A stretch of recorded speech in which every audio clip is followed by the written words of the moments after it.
Watch and see how this young man take by this girl because of ritual. Imagine this young man to have this kind of mentality.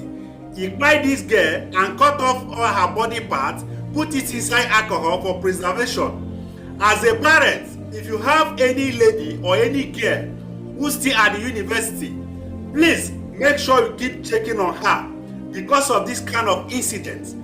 Let's watch and see how this young man take achieve all these things. This girl, do you know her before this time? Yes, sir. Huh? Yes, sir.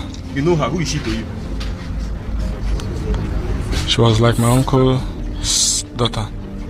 There is the popular saying that a man's worst enemy is within his household. That summarizes the story of this young man who is alleged to have murdered his neighbor and uncle's 8-year-old daughter in cold blood. The 200-level undergraduate of the University of Port Harcourt Uniport allegedly murdered the victim in his apartment in Eliozu area of Port Harcourt before cutting off her body parts. But luck ran out of the suspect on his way to dispose of the corpse in the early hours of the morning.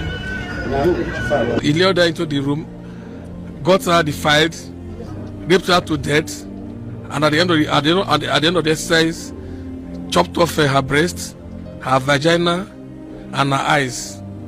As he was going to dispose of the body, he was intercepted by the locals, the vigilante that were around. They intercepted him, and then on sighting them, he abandoned the bag, and on searching the bag, they recovered the trunk in the bag. They alerted our men. Our men responded. Driven by his desire for material wealth, the suspect confessed to have ventured into killing for ritual purposes to get rich quick. What is inside this cup? Please. What is inside this cup? The sense organs preserved in alcohol. The sense organs preserved in alcohol. That's the eyes, the tongue, and what again? The nose. The nose is also here. What other organ is here? The tongue. The tongue is here. The eyes, the nose, and what? And then the skin. And the skin. Okay, the skin that you chopped off from her forehead.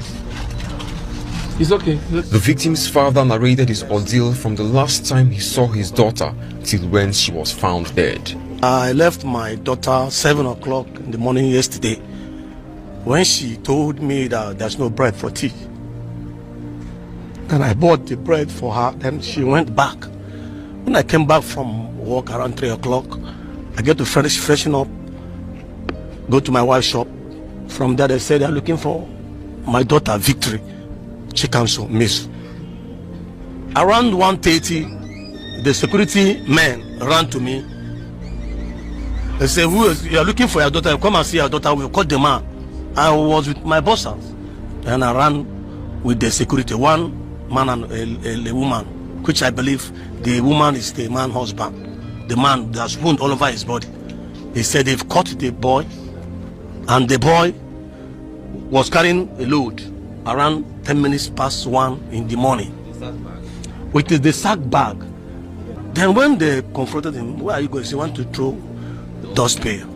Reaching there, I saw the police. Then when I looked at the sack, I saw it's my daughter. They showed me the sack bag. As I opened it, I saw my daughter. But few hours later, the grief of the victim's father and other relatives was further compounded. From the River State Police Command, the suspect was moved to the Criminal Investigation Department, from where he escaped. He was taken for statement. After his statement, he was being taken back to the counter where he will be detained. It's a space of about 50 kilometers between the counter and the interrogation room. He just took to his heels. And the IPO, we found that instead of handcuffing him, he did not handcuff this guy, and that gave him an opportunity to run and escape. So we have launched a manhunt for this hoodlum, and by the grace of God, we'll get him as soon as then later. It's an individual negligence. We agree there is negligence on the part of the IPO. The IPO is undergoing a room trial. He will be tried, and punishment would be apportioned to him. The police has, however, reassured the public that the fleeing suspect will be rearrested soon. I want to appeal to members of the public We have been doing